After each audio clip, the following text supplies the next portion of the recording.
at the grocery store. As long as the firefalls ran sparkling, there would be peace. Suddenly, a Dunbrook clansman raced into the hall. He cried, "The firefalls! They've gone dark!" Everyone raced outside to look at the lifeless fall. King Fergus cried, "Who has done this?" Lord Mackintosh nodded. "Yes, when King Fergus finds out which one of his Dunbrook clansmen did this, we will have my support." King Fergus said, "Which one of my clansmen? It was probably one of your clansmen." The men glared at each other. Lord Mackintosh commanded, "Mackintosh clan, we're leaving." Merida and young Mackintosh looked at each other as everyone else went back to the castle. They tailed to get those emeralds back to where they belonged before the friendship between their clans was ruined.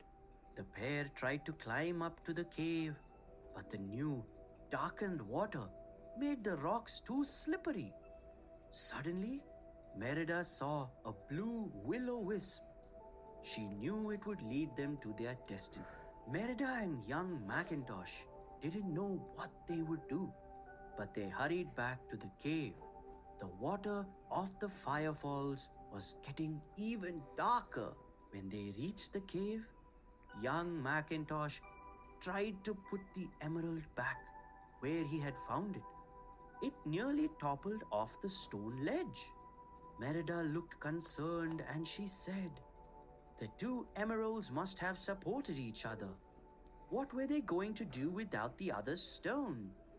Merida suddenly gasped, "The legend! Each king put an emerald on the stone. We've got to put something there too." Merida removed her lucky charm from her bow and placed it on the ledge. Young Mackintosh placed a small knife. For a moment, a sparkling flash crackled and there was a burst of light, but it quickly faded. Merida shook her head. Young Mackintosh nodded. "It can't be just anything. It has to be something that really truly matters."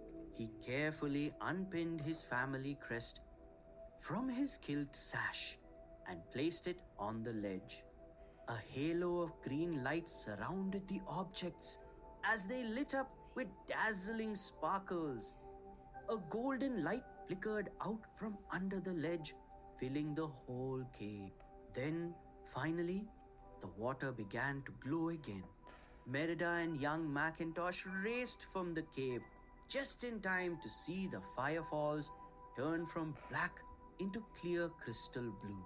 From the top of the falls, Merida and young Mackintosh could see the docks.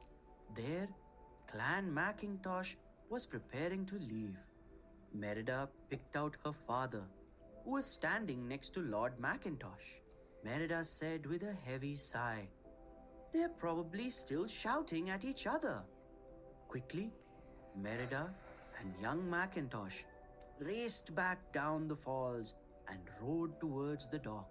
Young Mackintosh called, "Wait! We don't have to leave!" Merida cried, "The firefalls are sparkling again. The water flows as beautifully as it always has." Merida explained how she and young Mackintosh had been the ones responsible for running the falls and for fixing them. Merida finished hopefully, "Now there's no reason our clansmen can't stay friends." Young Mackintosh asked his father, "So we don't have to leave?" King Fergus and Lord Mackintosh looked at each other. Lord Mackintosh smiling at King Fergus and exclaimed, "Of course not." Merida and young Mackintosh also shared a smile. By working together, they had fixed the firefalls and the argument between their clans. From then on, the rites of summer would have a special meaning for both of them. Little children, we learnt a good lesson from this story. If we make a mistake, then we should accept it and insist on solving it, because the argument is only a waste of time. Thank you, little kids, for listening to the story. We'll come back again with a new story. Till then, stay happy. This story is written by Disney. Goodbye, little ones.